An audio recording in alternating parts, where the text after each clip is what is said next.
Here is how to fix the issue if it shows this channel cannot be displayed on Telegram. Hello everyone, welcome back to app tutorial.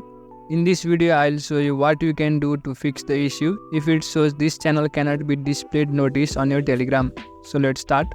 You can fix the issue from your mobile app. So for that you will have to go to any browser. Now in the search bar type Telegram web or Telegram login. After that you will find this Telegram web link, tap on it. As you open that link, it will ask you to log into your account. Log into your account using your details and you will come to a screen like this. After that, tap on the three lines on the top left side. Then go to settings. In the settings, go to privacy and security.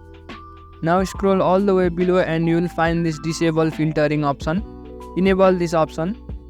As you do this, the filtering that it uses to remove unwanted channels and access will be disabled. By enabling the disable filtering option, you will have access to the channels that were previously not accessible. So in this way you can fix the issue if it says this channel cannot be displayed on Telegram. That's it for the video. Make sure to leave a like if you found this helpful and subscribe to the channel for further videos.